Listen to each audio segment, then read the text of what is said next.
Merci d'être avec nous sur BFM Alsace. C'est l'heure d'Alsace Business et on va parler d'une boîte qui grandit, qui a un pied à Heurt et l'autre pied à New York. Bonsoir Dina Peterhodt. Bonsoir. Merci beaucoup d'être avec nous ce soir sur ce plateau. Vous êtes la présidente du groupe LACO.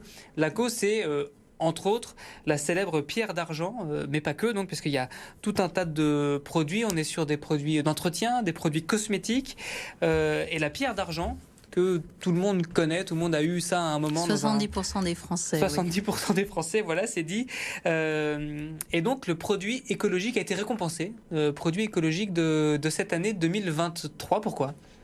Oui, il a reçu le trophée de premier produit écologique de France, donc par un consortium d'industriels et un consortium également de consommateurs.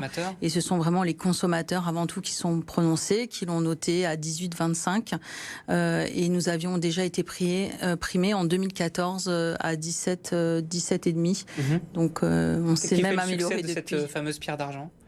La pierre d'argent, en fait, je dirais qu'elle est unique, elle est un petit peu, si on peut dire ainsi, suprême. C'est-à-dire qu'elle se positionne au-dessus de tous les détergents qu'on peut trouver, tant dans sa forme, dans ses applications, que dans son prix, en fait, à tous les niveaux. Elle est vraiment 100% écologique, elle est naturelle, elle est éco-certifiée et elle transporte pas d'eau, elle voyage très facilement dans le monde et elle est très pratique en tout. Est-ce qu'on peut peut-être juste rappeler à nos téléspectateurs à quoi elle sert ? Alors, bon nombre d'applications et surtout, j'en apprends encore tous les jours par nos clients, aussi bien professionnels que B2C. Chacun, en fait, il trouve plein d'astuces. C'est ça qui est assez fabuleux, même encore au bout de 40 ans. Mais au départ, elle est née dans la joaillerie et pour nettoyer tout ce qui était argenterie.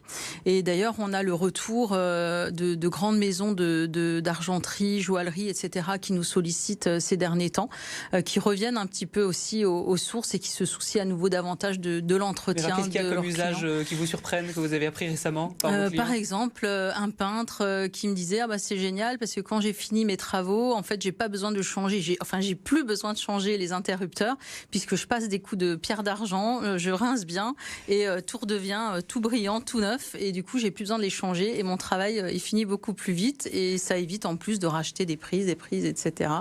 Alors, voilà. LACO, c'est donc une société qui a été lancée il y a 40 ans à Heurt, au nord de Strasbourg. Vous avez racheté l'entreprise il y a 4 ans, pourquoi ? Alors je l'ai reprise parce que j'étais dans le monde de la détergence depuis une vingtaine d'années, après un parcours au sein des institutions européennes, en particulier du Parlement européen. Et en fait, c'est une entreprise qui portait les valeurs auxquelles je tiens beaucoup, familiale, le service client. Et surtout, elle avait des marques fortes, dont la pierre d'argent, mais également qui apaise et d'autres donc là qui sont plus sur le soin de la personne. Mais bien d'autres marques encore, mais surtout des marques fortes, ce qui est assez rare pour une PME. Et elle était ultra digitalisée. Et ça, dans le monde de la détergence, en fait, c'est vraiment un gros coup d'avance. Vous avez changé quoi en arrivant ?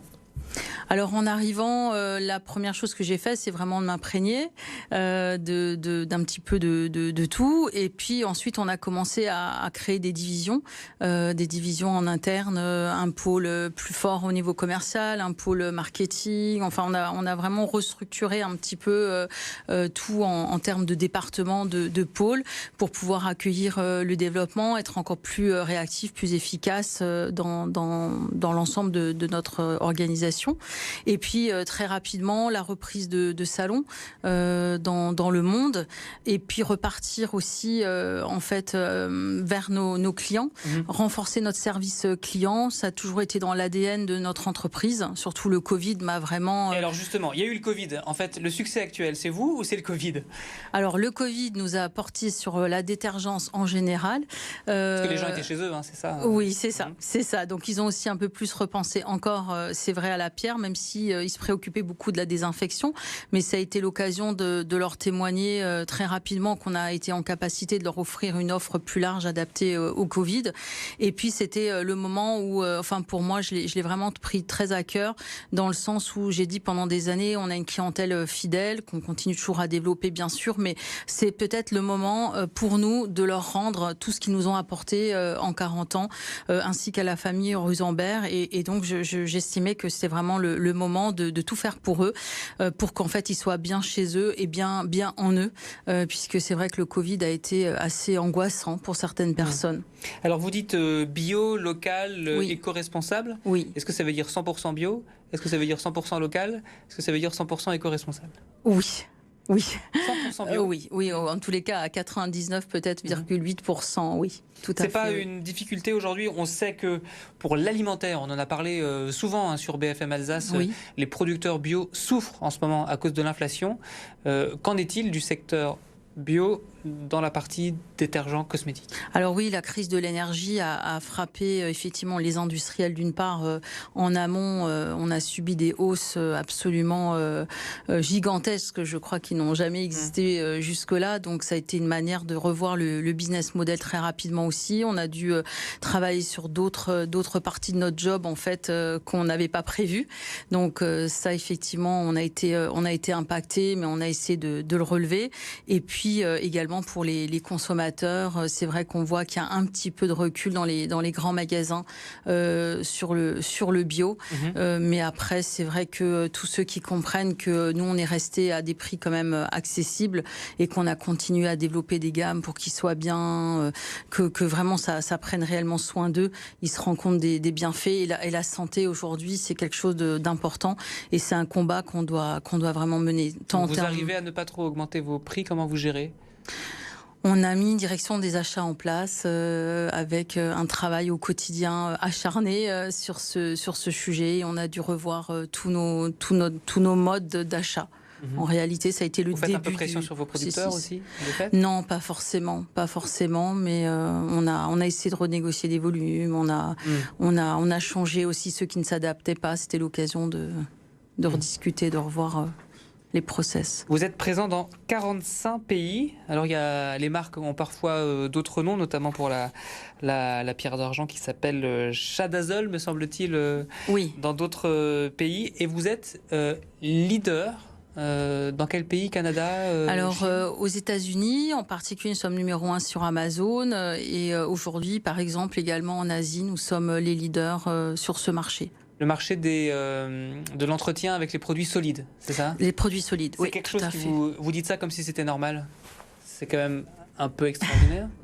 Oui, c'est vrai. Je le dis de manière peut-être un peu normale, dans le sens où pour moi c'est un premier acquis et aujourd'hui, en fait, suite acte 2, c'est-à-dire qu'on doit continuer le développement. Donc la route est encore longue, mais voilà, on a de belles choses à faire et de beaux défis à relever encore au quotidien. Et en un mot, vous me disiez justement qu'on prenne l'antenne. Vu que c'est des détergents solides, oui. Vous êtes beaucoup plus économe en eau, et ça c'est un avantage compte tenu des enjeux qui nous attendent? Oui, c'est vrai, on ne transporte pas d'eau et c'est vrai que la reprise d'une société, moi ce qui m'intéresse dans le monde de l'entreprise, c'est effectivement cette notion d'entrepreneuriat, de travailler des projets, en équipe, de porter des projets avec nos clients, faire du co-branding, de la MDD, etc. Mais c'est effectivement répondre également au marché. Et vous me disiez, pardon...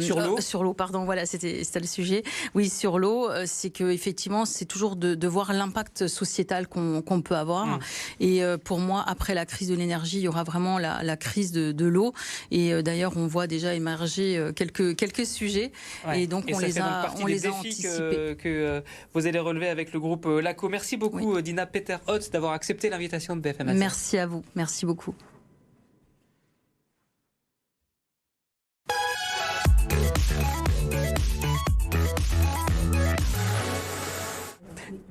Votre météo pour demain en Alsace, attention, il va y avoir des gelées encore au petit matin.